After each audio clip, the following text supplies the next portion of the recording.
ಎಲ್ಲ ನನ್ನ ಪ್ರೀತಿಯ ಶಿಬಿರಾರ್ಥಿಗಳೇ, ನಿಮಗೆಲ್ಲರಿಗೂ ಶುಭಾಶಯಗಳು.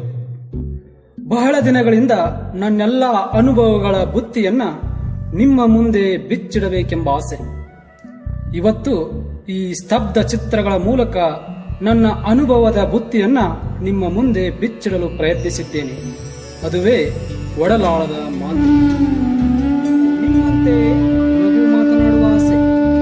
ಇಷ್ಟು ದಿನದ ನನ್ನೆಲ್ಲ ಅನುಭವಗಳನ್ನ ನಿಮ್ಮ ಮುಂದೆ ಬಿಚ್ಚಿಡುವ ಆಸೆ.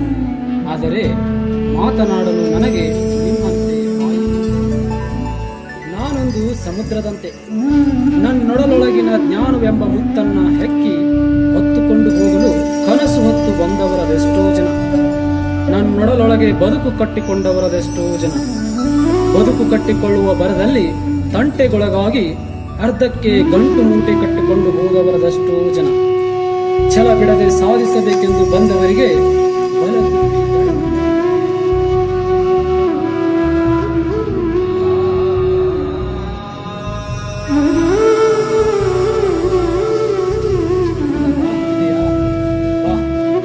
ಉದಾರವಾಗಿ ಹಂಗಿಸದೆ ನೀಡುವೆನು. ಸ್ವ ಉದ್ಯೋಗ ಮಾಡಲು ಹಣದ ತೊಂದರೆ ಇದೆಯಾ? ಬಾ, ಸಾಲ ಪಡೆದು ಉದ್ಯೋಗವಂತನಾಗು. ಈ ಸಮಾಜ ನಿನ್ನನ್ನ ಧಿಕ್ಕರಿಸಿರಬಹುದು. ನಿನ್ನ ಬಂಧುಗಳೇ ನಿನ್ನ ಬೆನ್ನ ಹಿಂದೆ ಚೂರಿ ಹಾಕಿರಬಹುದು. ಅಂಜಬೇಡ. ನಿನ್ನ ಜ್ಞಾನದ ಹಸಿವು ನಾನೀಗಿಸುವೆ. ದುಡಿಯಬೇಕೆಂಬ ನಿನ್ನ ಕೈಗೆ ನಾ ಬಲ ತುಂಬುವೆ. ಮುಳುಗುವವನಿಗೆ ಹುಲ್ಲು ಕಟ್ಟಿ ಆಸರೆಯಾದಂತೆ ಮುಳುಗುವ ನಿನ್ನ ಬದುಕಲ್ಲಿ ಮಂದಹಾಸದ ಮುಗುಳ್ನಗೆಯನ್ನ ಬೀರಿ ನೀ ಮಿನುಗುವಂತೆ ನಾ ಮಾಡುವೆ.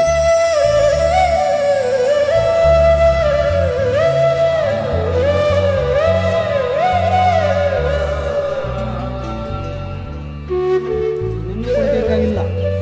ನಿನ್ನಿಂದ ನಾನು ಏನನ್ನೂ ಅಪೇಕ್ಷಿಸುವುದಿಲ್ಲ. ಆದರೆ ಒಂದು ಮಾತು, ನಿನಗೆ ಶ್ರಮದಾನ ಮಾಡುವ ಮನಸ್ಸಿದೆಯಾ? ನಿಷ್ಕಲ್ಮಶವಾಗಿ ಮಾಡು. ಆದರೆ ಸಿಟ್ಟಿನಿಂದ ಅಲ್ಲಿ ನೆಟ್ಟ ನನ್ನೊಡಲ ಹೂ ಬಳ್ಳಿ ಗಿಡ ಮರ ಕಡಿಯಬೇಡ.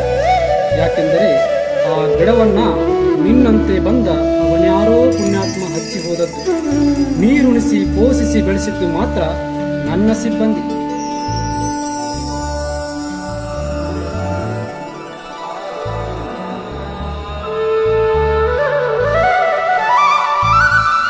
ನನಗೆ ಏನಾದರೂ ಸಹಾಯ ಮಾಡುವ ಆಸೆ ಇದೆಯಾ? ಹಾಗಾದರೆ ವ್ಯರ್ಥವಾಗಿ ಉರಿಯುತ್ತಿರುವ ವಿದ್ಯುತ್ತನ್ನು, ಪೋಲಾಗಿ ಹರಿಯುತ್ತಿರುವ ನಲ್ಲಿ ನೀರನ್ನು ಉಳಿಸಿ. ಅದರಿಂದ ಬರುವ ಸ್ವಲ್ಪ ಖರ್ಚಾದರೂ ಉಳಿಸಿದ ಸಂತೃಪ್ತಿ ನಿನಗಾಗುವುದು.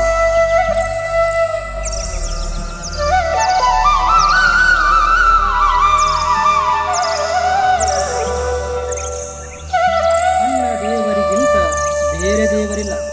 ಅದಕ್ಕಾಗಿ ನಿನಗೆಷ್ಟು ಹಸಿವಿದೆಯೋ ಅಷ್ಟೇ ಬಡಿಸಿಕೊ. ಪೋಲು ಮಾಡಬೇಡ. ಏಕೆಂದರೆ ಬಡ ಬೀದಿಗಳಲ್ಲಿ, ಬರಿಮೆಯಲ್ಲಿ, ಕಸದ ತೊಟ್ಟಿಯಲ್ಲಿ ಬಿದ್ದ ಉಂಡೆಲೆಯ ಅನ್ನದ ಗುಳವನ್ನ ಕಣ್ಣಿಗೊತ್ತಿಕೊಂಡು ತಿಂದರೂ ಹಸಿದ ಹೊಟ್ಟೆ ತೃಪ್ತಿ ಹೊಂದದೆ ಬಟ್ಟೆ ಬೆರೆಯುವಂತೆ ನೀರು ಕುಡಿದು ಮಲಗಿದ ಬಡ ಗುಡಿಸಲ ಕಂದಮ್ಮಗಳ ಕಣ್ಣೀರ ರೋದನೆ ನಾ ಕಂಡಿದ್ದೇನೆ. ಈ ಜಗತ್ತಿನಲ್ಲಿ ಹಸಿವು ಕಲಿಸುವಷ್ಟು ದೊಡ್ಡ ಪಾಠ ಮತ್ಯಾವ ವಿಶ್ವವಿದ್ಯಾಲಯ.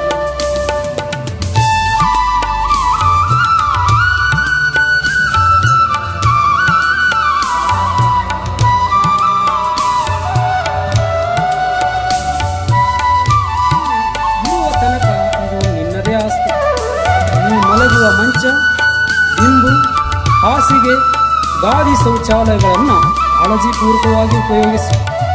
ಮುಂಬರುವ ಶಿಬಿರಾರ್ಥಿಗಳಿಗೆ ಸರಿಯಾಗಿ ಅವುಗಳನ್ನು ಹಸ್ತಾಂತರಿಸು. ಯಾಕೆಂದರೆ ನಾಳೆ ನಿನ್ನ ತಮ್ಮನೋ, ತಂಗಿಯೋ, ಮಗನೋ, ಮಗಳೋ ಪುನಃ ಇಲ್ಲಿ ನಿನ್ನಂತೆ ಬದುಕು ಕಟ್ಟಿಕೊಳ್ಳಲು ಬಂದರೂ ಬರಬಹುದು.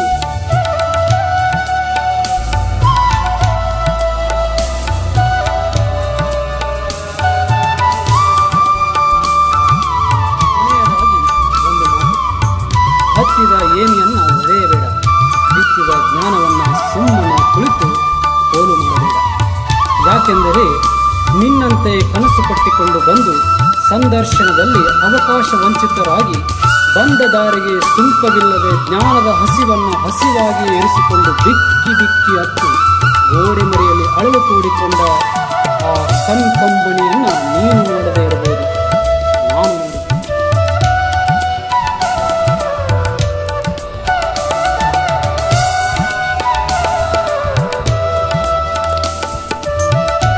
ಕುಡಿ ನೋಟದಲ್ಲಿ ಆ ಕಂಗಳಲ್ಲಿದ್ದ ಕನಸು ಕನಸಾಗಿ ಉಳಿದ ಕ್ಷಣಗಳನ್ನು ನಾ ಸೀರೆ ಮರೆಯಲ್ಲಿ ಕಂಡು ಕಣ್ಣೀರಿಟ್ಟಿದ್ದೇನೆ. ಅದಕ್ಕಾಗಿ ನಿನಗೆ ಸಿಕ್ಕ ಈ ಅವಕಾಶವನ್ನು ಸರಿಯಾಗಿ ಬಳಸಿಕೊ ಎಂದು ಹೇಳುತ್ತಾ ನಿನ್ನ ಜೀವನದ ಮುಂದಿನ ದಾರಿ ಸುಗಮವಾಗಲೆಂದು